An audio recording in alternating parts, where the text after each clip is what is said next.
ছাত্রজীবনে কলেজে যে নাটক করেছিলাম সেদিন তো এখন নেই।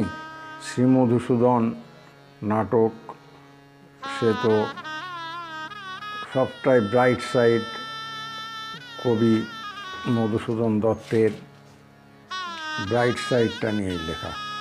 প্রকৃত ঘটনা কি, একটা ফেলে যাওয়া ম্যানাস্ক্রিপ্ট, একটা শুনে দেখুন কিভাবে পারিবারিক জীবন কবিরও থাকে। 4 সন্তান আর নীলনয়না শ্বেতাঙ্গিনী মেম সাহেব, তাকে ফেলে রেবেকা ম্যাকটাভিস, 4টে বাচ্চা শুদ্ধ, তাকে ম্যাড্রাস শহরে ফেলে কলকাতায় চলে এলেন কবি মধুসূদন, আর কোনোদিন ম্যাড্রাসে ফিরলেন না। এখানে গ্রেভইয়ার্ড,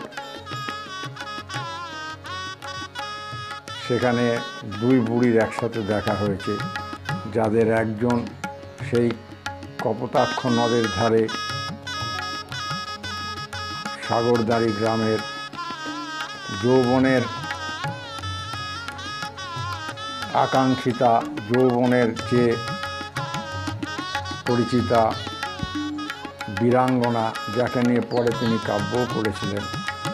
তো সেই বীরাঙ্গনা নামক যে যুবতী, এখন সে বুড়ি হয়েছে, আর রেবেকা ম্যাকটাভিস যে যুবতী ছিলেন তিনিও আজ বৃদ্ধা। দুজনেই প্রায় সমবয়সী। দুজনের মুখোমুখি দেখায় যে কী হয়েছে। বীরাঙ্গনা যার সাথে কবরস্থানে এসেছে, গোরস্থানে এসেছে, সে বুঝতে পেরেছে 2 বুড়ির আলাপচারিতা সে অনেক দূর থেকে লক্ষ্য করছে, তাদের মাঝামাঝি, তাদের কাছাকাছি আসেনি, সে তাদেরকে ফ্রিনেস দিয়ে দিয়েছে। হ্যাঁ, সেটা শুনুন ভক্তিদা, উপরে উঠে বসুন। ঠিক আছে। যে বড় গাউন পরা ময়লাটে রঙের শীর্ণকায় বুড়ি এসে দাঁড়ালো গোরস্থানের পাঁচিলের গায়ের ফুটপাতে। ছোট করে ছাঁটা চুল, সবটাই পাকা, মুখটা হিজিবিজি নানান দাগে ভরা, চোখ দুটো ফ্যাকাশে ঘোলাটে। গায়ের রং ফর্সা ছিল কোনো এক সময়ে, রোদে বর্ষায় জ্বলে পুড়ে একেবারে তামাটে হয়ে গেছে। দেখে মনে হয় হ্যাঁ, পশ্চিমের রক্ত আছে এর ভিতরে। মেম সাহেব বীরাঙ্গনার কাছে জানা রানী এলিজাবেথের দেশের কেউ ছিল এর পূর্বপুরুষ কোনোদিন। হ্যাঁ, যাই হোক, সেদিনের সে দুধে আলতার রঙের রাজকন্যা আজ এই অবস্থা। আজকে তো তাকে একটা বাড়ির ঝি বলেও মনে হয় না। সেই মেম সাহেব যদি তার দাসী বলেও তো মনে হবে না। পায়ের দিকটা ছেঁড়া, গাউনের খুব ময়লা, খালি পা বুড়ি। হ্যাঁ, বীরাঙ্গনার দিকে আস্তে আস্তে এগিয়ে এলো, এসে বললো, hello, how do you do. খুনখুনে গলায় জিজ্ঞেস করলো। বুঝতে পেরেও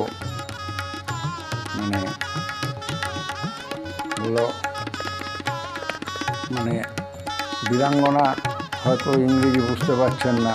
বীরাঙ্গনাও এসেছে মধুসূদনের সমাধি পরিদর্শনে, আর ইয়েও এসেছেন সেই মেম রেবেকা ম্যাকটাভিস। বার্ধক্যে সব কিছু হারিয়ে শুধুমাত্র মধুকবির ভালোবাসাকে সম্বল করে তার সমাধি দেখতে সুদূর মাদ্রাস শহর থেকে এসেছে। আর এদিকে এসেছে সেই সাগরদাড়ি গ্রামের সেদিনের যুবতী, আজকের বৃদ্ধা বীরাঙ্গনা এসেছে। বগলের পুঁটলিটা সামলে নিয়ে মেম জিজ্ঞাসা করছে, হ্যালো, ইউ মাই সিস্টার বোন। বোনকে বোন বলছে খুব যশোরের ভাষায়। বীরাঙ্গনা সাহসিনী, তুমি আসিবে আমি জানিতাম, কতকাল ধরিয়া তোমার জন্য বসিয়া আছি। বীরাঙ্গনা বলল, রেবেকা, আমি যে কোনোদিন তোমারে দেখতে পাবো বোন, তা কোনোদিনও ভাবিনি। তুমি তো কালা পানির ওপারে কপাল পোড়া হতভাগিনী বোন আমার। তুমি কবে আসিলে বীরা? খুব শান্ত গলায় জিজ্ঞেস করছে বুড়ি মেম। 10 বছর হবে। আবার নেটিভ ভিলেজ সাগরদাঁড়ি থাকা হলো না। কি আশ্চর্য ব্যাপার, এত বছর ধরে বসে আছে এই বীরাঙ্গনার জন্য। যাই হোক, দূর থেকে আস্তে করে শোনা যাচ্ছে সব কিছু দেখা যাচ্ছে। 2 বুড়ি কাঁদছে, 2 বুড়ি হাসছে। এক বুড়ি বলছে, কেন চলিয়া আসিলে সাগরদাঁড়ি হইতে? পার্টিশন হয়ে গেছে যে কতকাল, তা কি জানো না তুমি বোন? বিদায় ঘাটের কথা শোনোনি? বিদায় ঘাট, মধুর বিদায় ঘাট। হ্যাঁ, শুনিয়াছি। আমাকে মধু বলিয়াছিল, কপোতাক্ষর যে ঘাট দিয়া সে মাতা জাহ্নবীর নিকট হইতে চলিয়া আসিয়া আর ফেরে নাই। কি হইয়াছিল সাগরদাঁড়িতে? বীরাঙ্গনা বলে, তখন দেশ কি করে তুই ভাগ হলো। শুনতে শুনতে বুড়ি মেম একেবারে নিস্তব্ধ। বুড়ির 2 চোখ দিয়ে অশ্রু গড়িয়ে পড়ছে। বিড়বিড় করে বুড়ি, ইহা ঠিক হয় নাই। সাগরদাঁড়ি ওপারে, সেই বাড়ি ওপারে, কেহ নাই বাড়িতে। হায়, রিভার কপোতাক্ষ, সব ওপারে বোন, সব ওপারে। তুমি কি কহিলে সিস্টার? তুমি কি কহিলে? আমি এই কথা শুনিবার জন্য বসিয়া আছি বীরাঙ্গনা, কারেজিয়াস লেডি। পোয়েট মধু, রিভার বীরাঙ্গনা, রিভার কপোতাক্ষ আর সাগরদাঁড়ির কথা এত বলিয়াছে যে উহাই হইয়াছে মাই নেটিভ ভিলেজ। চলিয়া আসিলে তো লইয়া আসিতে পারিলে না? কি নিয়ে আসবো? কেন? রিভার কপোতাক্ষ, সাগরদাঁড়ি,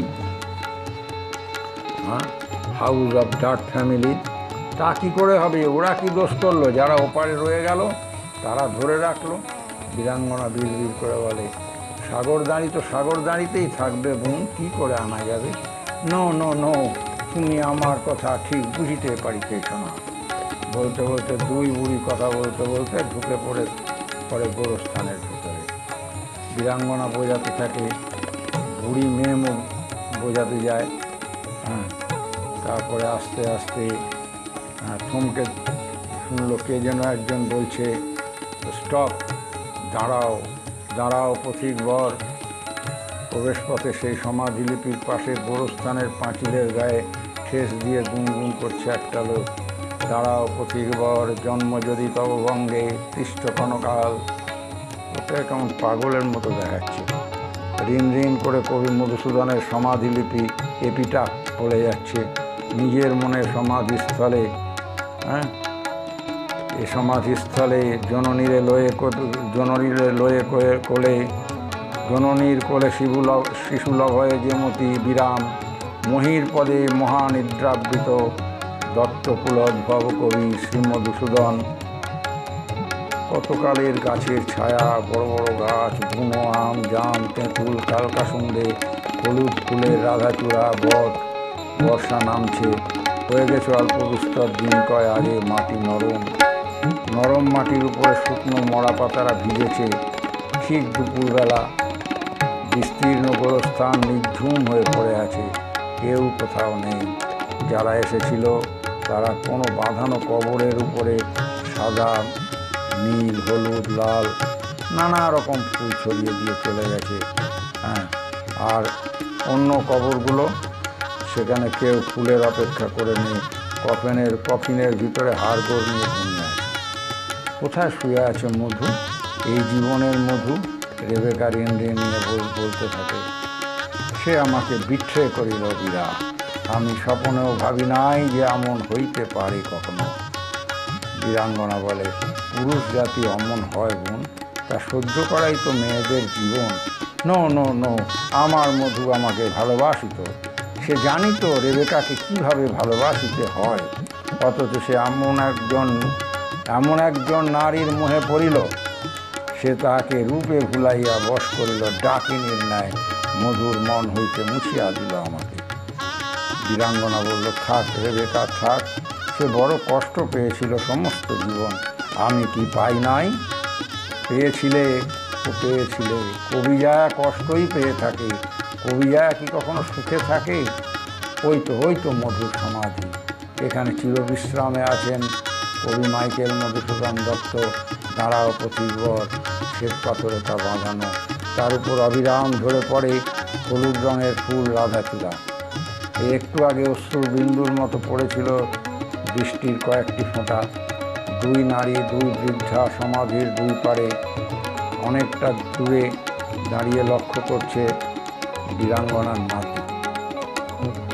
দিদিমা ওপার থেকে এপারে এসে জল ছাড়া মাছের মতো হয়ে গেছে। এসেছে যশোর জেলার সাগরদাঁড়ি গ্রাম থেকে। সাগরদাঁড়ি কবি মধুসূদনের গ্রাম, রাজনারায়ণ দত্তের জমিদারি। তাই নিয়ে দিদিমা থাকত। কম বয়সের বিধবা এই গাঁ ও গাঁ ঘুরে মধুর কথা কয়ে বেড়াতো। ঘরে থাকতো কদিন। পার্টিশনের পর এপারে এসে তার সেদিন গেছে, কিন্তু বগলে পুঁটুলি নিয়ে ঘুরে বেড়ান কি। যাই হোক, এই ভর দুপুরবেলায় নোনাপুকুর পার্ক স্ট্রিট গোরস্থানে এসে শিয়ালদা থেকে পায়ে পায়ে হেঁটে এসেছে। 10 বছরের বেশি। আজ বাংলাদেশ হয়েছে কত বছর, আরও কত বছর যে কত ভাগ হয়ে যাবে এ দেশ তার ঠিক নেই। সাগরদাঁড়ি কি এ জীবনের মতো বিদায় হয়ে গেছে তার থেকে, যেমন হয়েছিল মধু। শিয়ালদা থেকে হাঁটতে হাঁটতে আসার পথে রেবেকার কথা মনে হয়েছিল। এখানে হেনরিয়েটার পাশে শুয়ে আছে মধু। আর মাদ্রাজে 4 সন্তান সমেত যাকে ছেড়ে এসেছিল সেই রেবেকা পড়ে আছে কোন মাটির তলায় একা একা। বলতে বলতে বুড়ি যখন চোখ মুছছিল তখনই এসে গেল গোরস্থান। রাস্তার ওপার থেকে পার হয়ে এলো সেই এক বুড়ি মেম, রেবেকা টমসন ডাট। তাকে প্রথমে দেখেইনি ওই রেবেকা দাসী, রেবেকা বেওয়া যেভাবেই বলি। আর বীরাঙ্গনা দাসীও যেন ভুলেছে তাকে। এখন দুই নারীর কথা। দালান কোঠার বারান্দায় বসে দুই বুড়ি সারাটা দুপুর যেমন সুখ দুঃখের কথা বলে। দূরে গাছে পাতার আড়ালে প্রাচীন এক ঘুঘু যেমন চোখের জল ফেলতে ফেলতে অবিরাম ডেকে যায়, ঠিক যেন তেমনি ঘুঘুর ডাক শোনা যায়। হলুদ পাতা খসে পড়ে পুরনো কবরের দিকে। পুরনো কবরের দুই দিকে দুই বুড়ি বসে আছে। দুপুর ঘুমিয়ে আছে, কেউ কোথাও নেই। বাইরে লোয়ার সার্কুলার রোডেও কোনো শব্দ শোনা যাচ্ছে না। রেবেকা বলে, আমার দুঃখ যায় না সিস্টার, আমার দুঃখ যায় না। মধু হেনরিয়েটা নিদ্রিত রহিয়াছে পাশাপাশি। হেনরিয়েটা কোন ফুলের মধু দিল মধুকে খাইতে? মধু আমাকে ভুলিয়া গেল, তাহার সন্তানদের ভুলিয়া গেল। প্রথমে আমি কিছুই জানিতে পারি নাই সিস্টার। স্বামীরে খেয়াল করলে এমন হতো না বোন। পুরুষ মানুষ বাইরে বাইরে ঘোরে, কত রকম বাতাস যে তার গায়ে লাগে। রেবেকা বিড়বিড় করল, আমি কেন ম্যাড্রাসে মধুকে রাখিয়া নর্দার্ন প্রভিন্সে গিয়াছিলাম সিস্টার। আমার সর্বনাশ হইয়া গেল ওই সময়। ভুলে যাও বোন, ভুলে যাও। ওই সময়ে হেনরিয়েটা বশ করিল মধুকে। হায়, সে কি ভয়ানক দিন না ছিল। মনে রেখো না রেবেকা বোন, দুঃখের কথা মনে রেখে শুধুই দুঃখ পাবে। রেবেকা বলল, আমি কোনো দিন ভাবি নাই মধু আমাকে ছাড়িয়া ওই ডাকিনীর কবলে পড়িবে। আমার পেটে তখন সন্তান। মধু গোপনে হেনরিয়েটার প্রেমে বিভোর। আমি তো চিন্তাও করি নাই এমন হইবে। মধু আনমনা হইয়া থাকে। ঘুমের ঘোরে একদিন বুঝি হেনরিয়েটার নাম উচ্চারণ করিল। আমি কহিলাম, তুমি কাহার কথা বলো প্রিয়? সে কহিল, আমার কথাই ঘুমের ভেতর কহিয়াছে। কে হেনরিয়েটা? মধু কহিল, হেনরিয়েটা নহে, রেবেকা। আমি ভুল শুনিয়াছি। হয়তো তাহাই হইবে, আমি ভুলই শুনিয়াছি। হেনরিয়েটার কথা বাতাসে উড়িয়া আসিতেছিল, সেই কারণেই ভুল শোনা। পরে বুঝিলাম মধুর কথা সত্য নহে। তারপর কি হলো? কি হবে? রেবেকা কি চিনত না হেনরিয়েটাকে? সে ছিল, চিনিত। সে ছিল জর্জ হোয়াইটের কন্যা। মিস্টার হোয়াইট তার স্বামীর সহকর্মী। হেনরিয়েটা মাতৃহীন। মিস্টার হোয়াইট আবার বিবাহ করিয়াছেন, হেনরিয়েটার বয়সী এক ওয়াইফ আনিয়াছেন ঘরে। তাই? হ্যাঁ হ্যাঁ, আগে মধু মাতৃহীন কন্যা হেনরিয়েটার কথা বলতো, সে আসবে মিসেস ডাটের কাছে। এখন মধু আর হেনরিয়েটার কথা বলে না, কোনো কথাই না, কিন্তু ঘুমের ঘোরে তার নাম পড়ে। থাক থাক রেবেকা বোন, থাক। এইসব ভেবে ভেবে কতজন মধুরে দোষ দেয়। রেবেকা শোনেনি বীরাঙ্গনার কথা। তার মনে ফিরে আসছে ম্যাড্রাসের দিনগুলো। কবিকে কোনো দিন সন্দেহ করতে হবে তা কখনোই রেবেকা ভাবেনি। সে 4 সন্তানের মা, কনিষ্ঠটি কোলের শিশু, তার নাম মাইকেল জেমস, তখনও ব্যাপটিজম হয়নি। তার উপরে তাদের সকলের ওপরে 6.5 বছরের মেয়ে বার্থা, 4 বছর 10 মাসের মেয়ে ফিবি, 3.5 বছরের ছেলে জর্জ। 4 সন্তানের মা রেবেকার রাতের ঘুম গেল এবারে। বার্থা একদিন দেখেছে তার বাবা টমটম গাড়িতে বসে আছেন, পাশে আননোন এক লেডি। গাড়ি গেল সমুদ্রের দিকে চলে। রেবেকা দিনমানে সন্তানের সামনে স্বামীকে কিছু জিজ্ঞেস করতে পারে না। এক ভোরে সে স্বামীকে ডেকে তুলল, বলল, বারান্দায় আইসো। মধু রেবেকাকে জিজ্ঞাসা করলো, কি হয়েছে রেবেকা? তুমি মিস্টার হোয়াইটের মেয়ে হেনরিয়েটাকে লইয়া সি বিচ গিয়াছিলে? বার্থা বলেছে তার টের পায় মধু। মেয়ে তাকে বড় রাস্তায় দেখে বিস্মিত হয়ে টমটমের পেছনে দৌড়চ্ছিল ডাকতে ডাকতে। মধু কচুয়ানকে জোরে ঘোড়া ছোটাতে বলেছিল। ঘোড়ার উপর সেদিন চাবুক পড়েছিল। মেয়ের নাগাল ছাড়িয়ে গিয়েছিল তারা। ধুলোয় ঢাকা পড়ে গিয়েছিল সে। গাড়ির পিছনে ছুটতে ছুটতে না ধরতে পেরে শেষে বার্থা কাঁদতে কাঁদতে বাড়ি ফিরে এসেছিল। বাবা তাকে দেখতে পেয়েও পেল না, তার ডাকে দাঁড়ালো না। তার বাবার পাশেও কে? তার মা তো কোনো দিন তার বাবার সঙ্গে টমটম গাড়ি চেপে সি বিচের দিকে যায় না। কেন যাবে তার বাবা আর একজন লেডির সঙ্গে?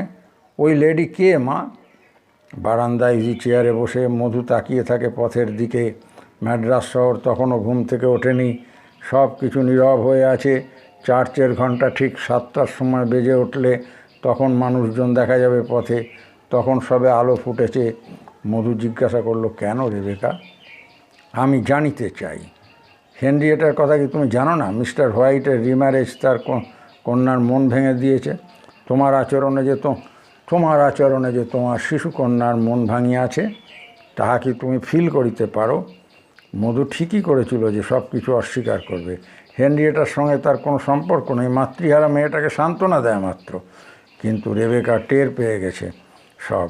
সে জিজ্ঞাসা করে, ইয়াং লেডিকে লইয়া সি বিচ চাইতে হইল তাহার মন ভালো করিবার জন্য? আমাকে বলল অনেক দিন সে সমুদ্র তীরে যায়নি। তাই রেবেকা, চলো আজ আমরা সকলে মিলে সমুদ্রের তীরে যাই। সমুদ্রের তীরে দাঁড়ালে আমার প্রিয় কবি বাইরনের জন্মভূমি ইংল্যান্ডের বাতাস যেন পশ্চিম থেকে ধেয়ে এসে বুকের ভেতর প্রবেশ করে। রেবেকা তীক্ষ্ণ গলায় বলল, ও কথা তুমি তোমার সেই মাতৃহারা হেনরিয়েটাকে কহিও। তাহার সহিত তোমার কি রিলেশন? কোনো রিলেশন নেই। I love you Rebecca. ভালোবাসিতে একদিন, আজ নহে। না রেবেকা, হেনরিয়েটা কেউ নয়। আমার সঙ্গে কাব্য কবিতা নিয়ে কথা বলে, বাইরনের কবিতা নিয়ে কথা বলে। আমি ওসব কথা শুনিব না। কাব্য আলোচনার জন্য তোমাকে উহাকে লইয়া সি বিচে যাইতে হয়। 2 দিন বাদে আবার স্বামীকে ঘুম থেকে ডেকে তুলে বাইরে রেবেকা জিজ্ঞেস করে, ওই হেনরিয়েটার সহিত তুমি কত দূর অগ্রসর হইয়াছ? মাদ্রাস শহরে শীত আসে না। শীতের সময় একবার ঘুরে আসে বর্ষার মেঘ। মৌসুমি বায়ু দূর সমুদ্রে বিলীন হওয়ার আগে মাদ্রাস শহরে বৃষ্টি নামিয়ে দেয়। সেদিন ভোর থেকে গুরু গুরু মেঘ ডাকছিল। আকাশ ছেয়ে গিয়েছিল মেঘে। ভোরের আলো ঢেকে গিয়েছিল মেঘের তমিশ্রায়। মধু কি বলবে? সত্য না মিথ্যা? অস্বীকার করবে নাকি বলবে? সে যাই হোক, রেবেকার কোনো ভাবনার কারণ নেই। তার সন্তানের মা রেবেকাকে তো সে ভালোবাসে। কিন্তু তা কি হয়? রেবেকা কেন স্বামীর ভাগ আরেকজনকে দেবে? কেউ কি চায় তার প্রিয়জন আরেকজনের অধিকারে যায়? মধু বলল, তোমাকে অসুখী করব না রেবেকা। তাকে তুমি গ্রহণ করো, তোমার সখী করে নাও। বালিকা কন্যা বার্থার ঘুম ভেঙে গিয়েছিল। সে ছুটে মায়ের কোলে মুখ মুছল। No no never. মা, তুমি কাঁদিতেইছ কেন? বার্থা, আমার কাছে এসো। তার বাবা তাকে ডাকলো। বার্থা গেল না। তারপর আচমকা চিৎকার করে উঠে বলে, হু ইজ দ্যাট লেডি? সে কেন তোমার সহিত সমুদ্রে যাইবে? বালিকা কন্যার দুচোখ জ্বলছিল। মধু দেখতে পেয়েছিল বার্থার পরে ফিবির পরে জর্জ, দুই শিশু দোরগোড়ায়। তার ভয় হচ্ছিল 9 মাসের শিশু জেমস হাঁটতে শেখেনি তখনও, যে সেও হামাগুড়ি দিয়ে হয়তো চলে আসবে বারান্দায়। তখনও তার বুলি ফোটেনি, সে তবু তাকে তিরস্কার করবে বার্থার মতো। রেবেকা বলেছিল, সে আমার সখী হওয়ার চেয়ে আমার মরণ হওয়া ভালো। চুপ করো রেবেকা, কি বলছো তুমি? রেবেকা বলল, আমার মরণ কামনা করো তুমি, কিন্তু আমি মরিব না। বলো কতদূর গিয়াছ তুমি ওই দুশ্চরিত্রার সহিত? দোরগোড়ায় দাঁড়ানো ফিবি কেঁদে উঠেছিল। আমার খুব ভয় করে মা। মধু ডেকেছিল, কাছে এসো, কিসের ভয়? নো। বার্থা ছুটে গিয়ে ফিবিকে ধরে মায়ের কাছে নিয়ে গেল। তার সঙ্গে জর্জও এলো মায়ের কাছে। 3 সন্তানকে আঁকড়ে ধরে রেবেকা জোর পায়, চাপা গলায় বলে, ইহাদের মুখ তুমি দেখিতে পাও না? তোমার মায়া নাই? মধু ভেবেছিল হেনরিয়েটা তার বুকের এক ভাগে থাকুক, রেবেকা আর এক ভাগে, ঠিক যেন ডান অলিন্দ আর বাম অলিন্দ, 2 অলিন্দে 2 জন থাকুক। কিন্তু তা ছিল তার মনের ভিতরের একটা কষ্টকর বোঝাপড়া মাত্র। হেনরিয়েটা তার সর্বস্ব অধিকার করে নিয়েছে তখন। বারবার বলছে মধুকে, সে ছাড়া সে বাঁচবে না, মধুকে ছাড়া বাঁচবে না। তার সংস্পর্শে এসে নাকি মধুর কাব্য প্রতিভার স্ফুরণ হবে। রেবেকা তার যোগ্য নয়। ঝড় উঠেছিল মধুর মনে। হেনরিয়েটার কথা ধ্রুব মনে হচ্ছিল। হেনরিয়েটা বলেছিল রেবেকা তার যোগ্য নয়। সেসব দিন মধুর কথা মেনে নেবে না, না মেনে নিয়ে সে কী করবে? মধুও তেমন ভেবেছিল। মধু বলেছিল, শোনো, সে বড় দুঃখী মেয়ে, সে যদি তোমার দাসী হয়ে থাকে। রেবেকা, কি বলিতেছ? তুমি নিজেও জানো না তোমার পিতা এমন করিয়াছিল শুনিয়াছি। তুমি কি বলো? আমার কোনো সম্মান নাই? এদেশে ইংরেজের সুশাসন, ইহা তুমি কি করিয়া করবে? কোনো খ্রিস্টান ইহা করিতে পারে? মধু বলিল, শান্ত হও রেবেকা, আইনে হয় না বটে, কিন্তু তুমি কনসেন্ট দিলে কোনো অসুবিধা নাই। আমি কেন কনসেন্ট দিব? পোয়েট ঝরঝর করে কেঁদে ফেলেছিল 4 সন্তানের মা। তার সামনে অকুল দিশাহীন, অকুল দিকবিদিকহীন মহাসাগর ফুটে ওঠে, মেঘময় আকাশ হাল ভেঙে সে যেন হারিয়ে চলেছে। সে কি ভয়ানক সকাল! সে বুঝতে পারছিল যে এদেশে এমনই লোক। মধু তার পিতা রাজনারায়ণ দত্তের 2য় বিবাহের কথা তাকে নিরীহ করেছিল। কোনো কিছুই গোপন করেনি। মা জাহ্নবীর সম্মতির জন্য সাগরদাড়ি থেকে খিদিরপুরে পত্র পাঠিয়েছিল রাজনারায়ণ। সেই পত্রের সম্মতি। মা জাহ্নবীর কোনো উত্তরের প্রয়োজন ছিল না তার কাছে। রেবেকা টের পেয়েছিল পিতার পথেই পা বাড়াতে চায়, কিন্তু সে তো জাহ্নবী দাসী নয়। সে রেবেকা টমসন ডাক, সে ইংরেজ তমায়া। তার ভিতরে নীল রক্ত প্রবাহ। ইংরেজ এদেশের কল্যাণে শাসনভার হাতে নিয়েছে, এসব কথা মধুর কাছেই শোনা। মধুই তো তাকে বলেছে এদেশের সুপ্রাচীন সভ্যতা এখন অস্তাচলে, হিন্দু ধর্ম বার্ধক্যে পীড়িত, ইংরেজ এ জাতিকে পতনের হাত থেকে উদ্ধার করতে এসেছে। সে জাহ্নবী দাসীর মতো আত্মসমর্পণ করবে না, পারবে না। রেবেকা কান্না সংবরণ করে বলেছিল, ইহাকে কুপ্রস্তাব কহে। আমি এই প্রস্তাবে রাজি নহি। তুমি হেনরিয়েটার নিকট হইতে ফিরিয়া আসিবে এই প্রত্যাশা করি। শুনতে শুনতে বীরাঙ্গনা বলল, মধুর নিন্দায় বুক ফেটে যায় রেবেকা বোন, আর শুনতে পারি নে, আর বলিস নে। রেবেকা বলল, তাহার মনে দয়া মায়া ছিল না। মধু তো ফিরিল না হেনরিয়েটার নিকট হইতে। বীরাঙ্গনা চুপ করে থাকে। কি বলবে সে? সবই তো সত্যি। রেবেকা বলল, তারপর কত কথা শুনিতে পাইলাম। হেনরিয়েটা আর মধুকে লইয়া সমাজের লোক কহিতে লাগিত, তাহারা কোথায় কোথায় দেখা যায় তাহাদের, কোন উদ্যানে যায় তাহারা। ছেলেমেয়েরা তাহাদের পিতার সহিত কথা বলে না। কি ম্লান মুখ তাহাদের! কিছু না বুঝিলেও কিছু বুঝিয়া আছে বলিয়া মনে হয়। বীরাঙ্গনা মাথা নিচু করে থাকে, মধুর সমাধির উপর তাকিয়ে থাকে। রেবেকা বলল, বার্থা আবার দেখিল তাহার পিতা সেই যুবতীর সহিত চলিয়াছে চার্চে। সে আর সহ্য করিতে পারিল না। তাহাদের সম্মুখে উপস্থিত হইয়া কহিল, তুমি কে? আমার পিতার হাত ধরিয়াছ কেন? তোমার কারণে আমার মা চার্চে আসে না, আমি প্রতিবেশীর সহিত আসিয়াছি। হেনরিয়েটা ক্রুদ্ধ হয়ে বলল, তোমার কন্যা সহবত জানে না, রেবেকা উহাকে এই শিক্ষা দেয়। শুনতে শুনতে বীরাঙ্গনা বলল, শর্মিষ্ঠা নাটকের কথা বলিস যে বউ, রাজা যযাতির দুই প্রেম, দেবযানী আর শর্মিষ্ঠা। শর্মিষ্ঠার ছেলেরা এমনভাবেই দাঁড়িয়েছিল যযাতির সম্মুখে। নাটক নাটক নাটকই ইহা চরম সত্য সিস্টার। শুধু কি তোরই কষ্ট ছিল বউ? তার নয়, সে তোকে কি সে ভালোবাসেনি? ভালোবাসিয়াছিল, কিন্তু পরে হেনরিয়েটা আসিলে তাহার স্মৃতি হইতে আমি মুছিয়া গিয়াছিলাম। না না রেবেকা, তা নয়, তোমাকে সে ভোলেনি বোন। তুমি মধুর হইয়া কথা কহ কেন? সে ছিল অকৃতজ্ঞ নিষ্ঠুর এক পুরুষ। সে তাহার পিতামাতাকে ভুলিয়াছিল। ভোলে নাই? তীক্ষ্ণ স্বরে বলল রেবেকা। উত্তেজনায় নিঃশ্বাস ঘন ঘন ফেলছিল। সেলফিশ। মাথা আবার নিচু করল বীরাঙ্গনা দাস। কী করে এই কথার জবাব দেবে সে? কথা কি সত্য নয়? কিন্তু কবি তো অমন হয়, সে অনায়াসে ত্যাগ করতে পারে অতি আকাঙ্ক্ষিত অতি আপন প্রিয়জনকে। রাজৈশ্বর্য ত্যাগ করে সে চরম দারিদ্র্যকে বরণ করে নিতে পারে। মধু কি তা নেয়নি? রাজনারায়ণ দত্ত কি কম ছিল? হেলায় ত্যাগ করল সে। বিলেতে গিয়ে অনাহারে অর্ধাহারে ছিল না সে? এসব কথা কি রেবেকা শোনেনি? কিন্তু শুনলেও তো তার কষ্ট যাবে না, ক্ষোভ যাবে না। তাকে যে ছেড়ে এলো মধু, আর তো ফেরেনি। সন্তানদের কথাও মনে রাখেনি। তাদের উপর কি কোনো মায়া ছিল না তার? রেবেকার চোখের জল ফোঁটা ফোঁটা পড়ছে মধুর সমাধির উপর। রেবেকা, রেবেকা, তুই বোন ভুলে যা, ভুলে যা। যদি নাই ভুলবি তবে এখানে এলি কেন? ঘৃণা কর দত্ত পুলোদ্ভব কবি শ্রী মধুসূদনকে। ঘৃণা করে সরে যা। হায় রে জীবন, এত ঘৃণা যদি থাকে তোর, এলি কেন সমাধির পাশে? আমি যে মধুকে ভুলিতে পারি না সিস্টার। বলতে বলতে মুখে দুহাত চাপা দিল রেবেকা টমসন ডাক। বীরাঙ্গনা চুপ করে তার দিকে তাকিয়ে থাকল। নোনা পুকুরের এই গোরস্থানের মাথার আকাশে এক টুকরো সজল মেঘ। কবরস্থানের প্রাচীন গাছগুলো এতক্ষণ ছিল নিস্পন্দ, এখন তার ডালপালারা ধীরে ধীরে নড়ছে, আন্দোলিত হচ্ছে। ঠান্ডা বাতাস আসছে পশ্চিম দিক থেকে। রেবেকা বলতে থাকে, সে কলিকাতায় গেল আর ফিরিল না। হেনরিয়েটা কবে গেল জানি না, আমি জাহাজ ঘাটায় খোঁজ নিই। কলিকাতা হয়তো কোনো জাহাজ কি আসিবার কথা আছে? পোস্ট অফিসে খোঁজ নিই, কোনো পত্র আসিল কি রেবেকা টমসন ডাকের নামে? জাহাজ কত আসে? পোয়েট মাইকেল এম ডাক নাই।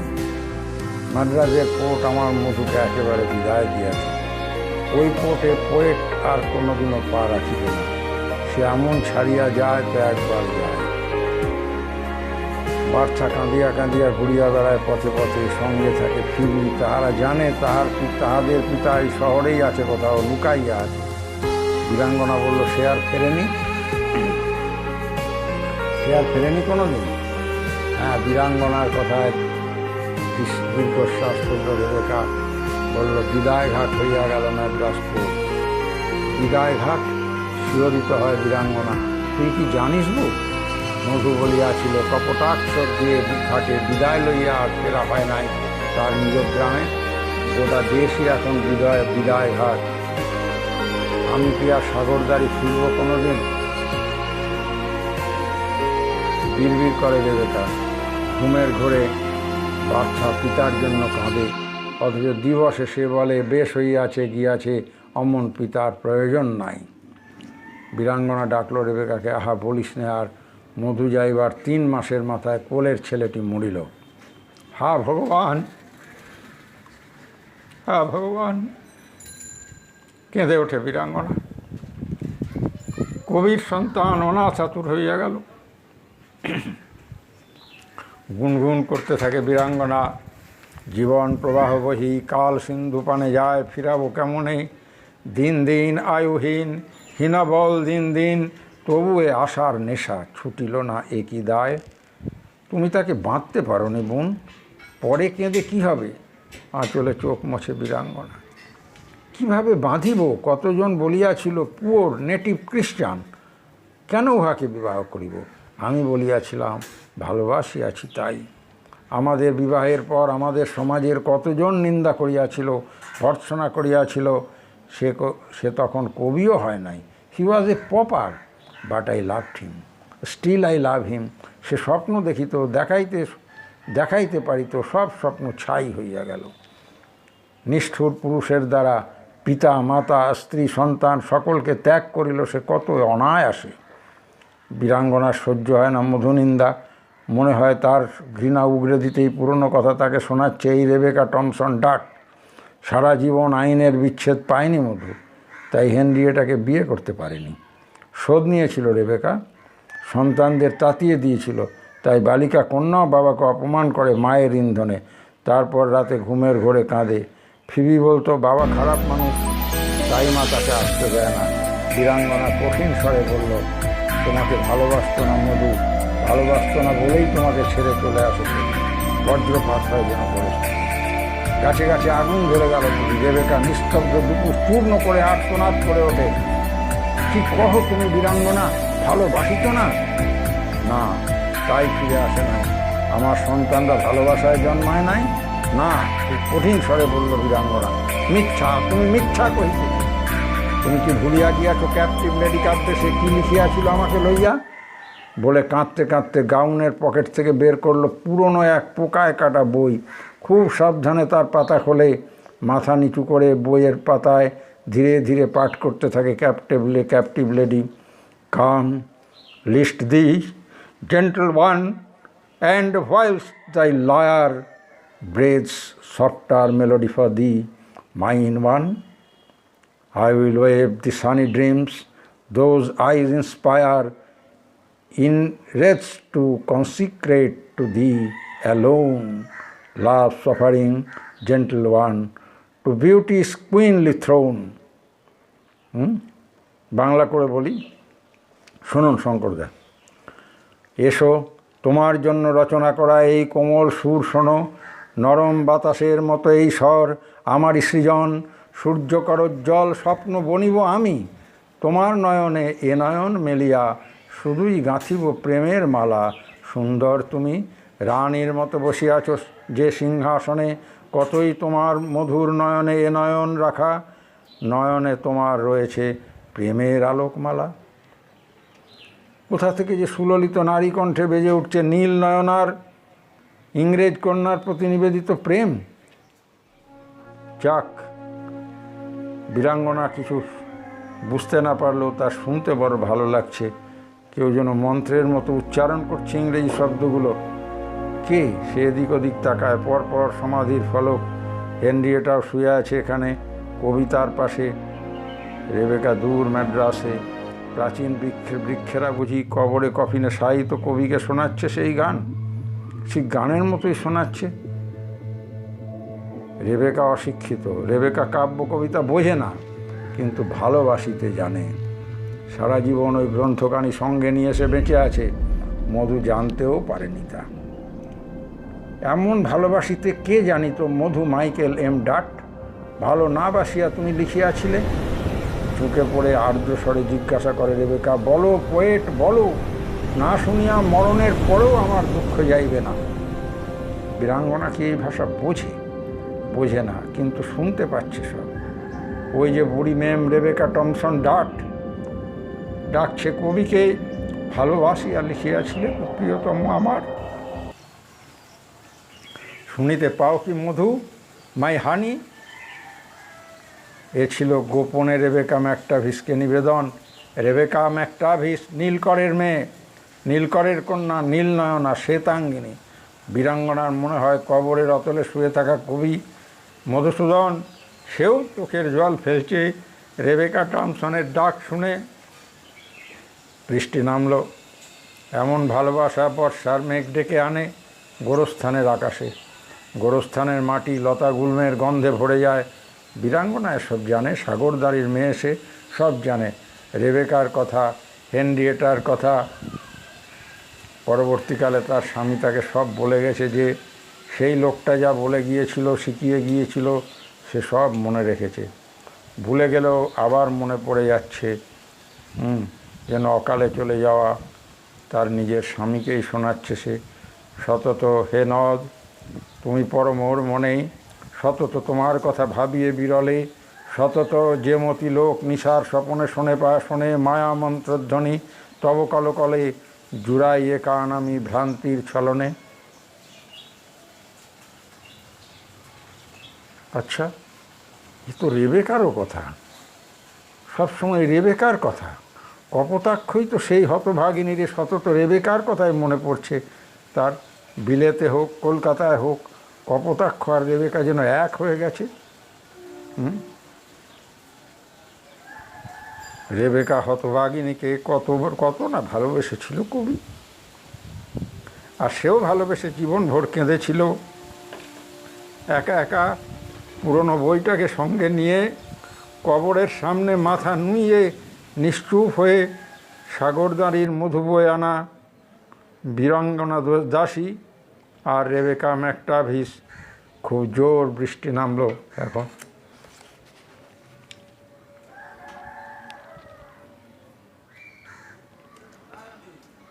হ্যাঁ, গল্প শেষ এখানেই। ঠিক, নমস্কার।